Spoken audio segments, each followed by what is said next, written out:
Good evening and welcome to Poland Daily. I'm Nicholas Richardson and this is the news. Radim Airport has officially opened. Polish airports expect that it will be used not only by inhabitants of the Mazowiecki voivodeship, but also by residents of the Świętokrzyskie, Lubelskie and Łódzkie voivodeships. A new bus service, which will run between Warsaw Chopin Airport and Warsaw Radim Airport, has also been launched. This was criticised by the civic platform authorities and by civic platform deputies, because they actually believe in this polarisation, diffusion development to this day. Let the big cities develop. But, ladies and gentlemen, today the airport of Warsaw-Okęcie is already absolutely overloaded. So the creation of this port is of great importance to relieve the burden on the airport of Warsaw-Okęcie. And in the future, the central transportation port. So it makes great infrastructural, logistical sense, related not only to current needs, but also to the whole architecture of logical infrastructure for the near future. Why do we Poles have to rely only on great airports and great transportation solutions abroad?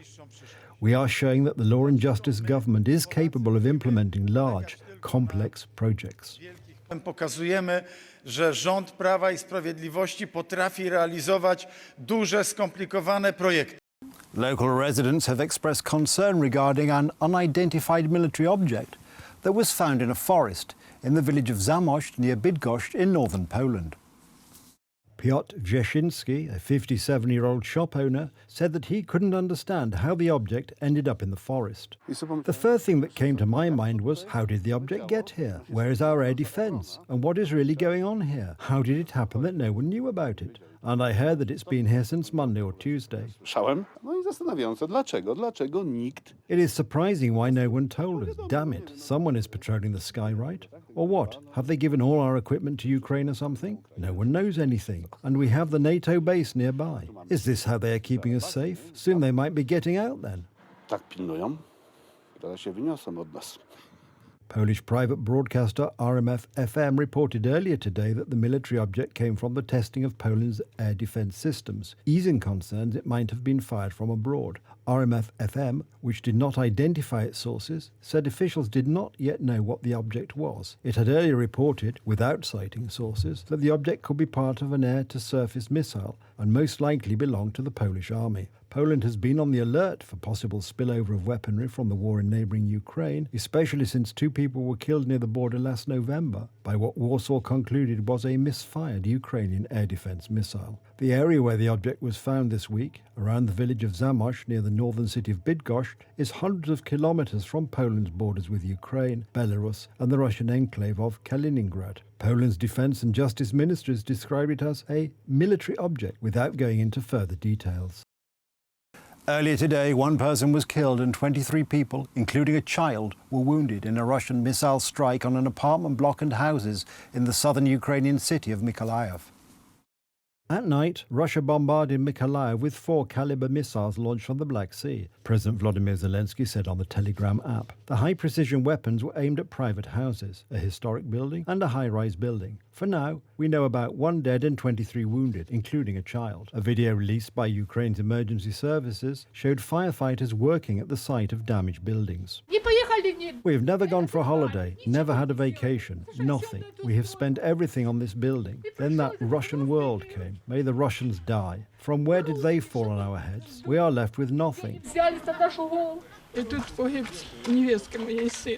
My daughter-in-law's son died here, Alexander. I was sleeping in the living room. The windows were blown out. I can't find anything to wear. Everything is left in the house. When the emergency services allow it, I will at least get in and get the papers, money and medicine. Regional Governor Vitaly Kim said the emergency services put out several fires caused by the missile debris and that they were clearing the rubble. Russia denies deliberately targeting civilians in its full-scale invasion that has killed thousands of people, uprooted millions and destroyed towns and cities. Mykolaiv, a shipbuilding centre and a port, had a population of about 470,000 before the war began. The city has suffered heavy Russian bombardment throughout the war.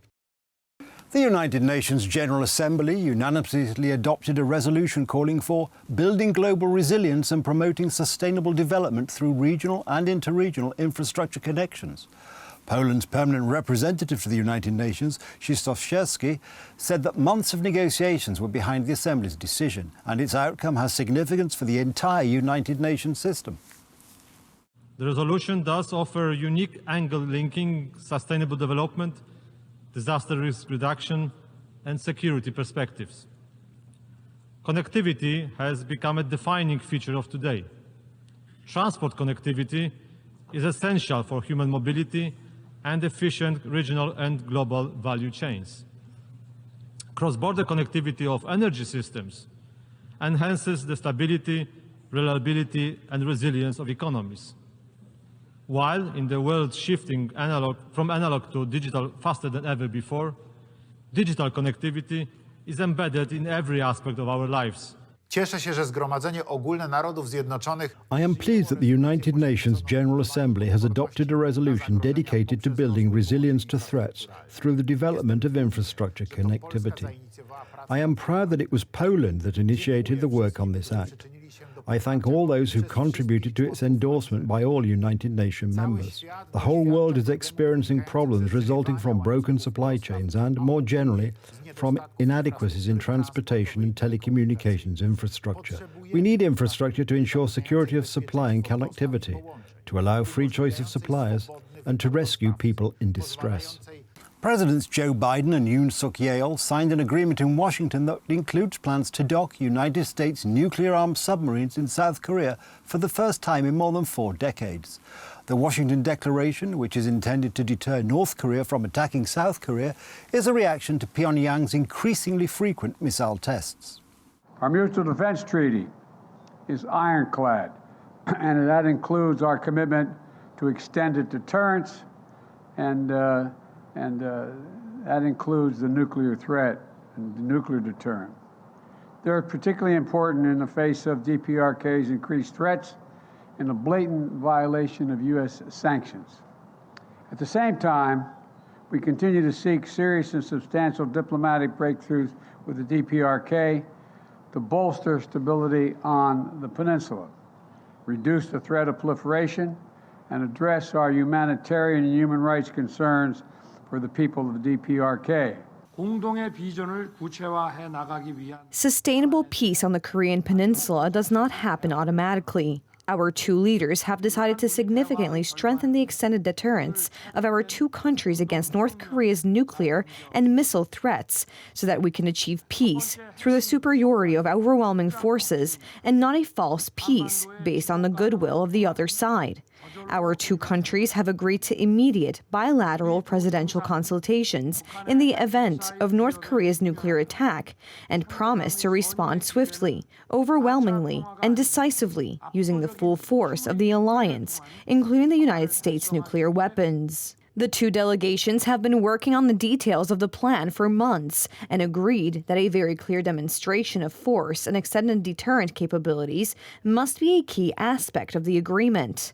The Washington Declaration is aimed at addressing South Korea's concerns about the North's aggressive nuclear program and deterring the country from restarting its own nuclear program, which it abandoned nearly 50 years ago by signing the Nuclear Non-Proliferation Treaty. The U.S. and South Korea will also coordinate more closely on a nuclear response strategy in the event of a Pyongyang attack on Seoul, but operational control of such weapons will remain under U.S. command. No U.S. nuclear weapons will be deployed in South Korea. During President Yoon Suk-yeol's visit to the U.S., the two sides also signed 22 other cooperation agreements, including agreements on advanced technology, batteries, robots, and nuclear power. That's the news. Thank you for watching. Stay with us for the weather, Poland Daily Business, and more programmes. But from me, it's have a good night and a better tomorrow.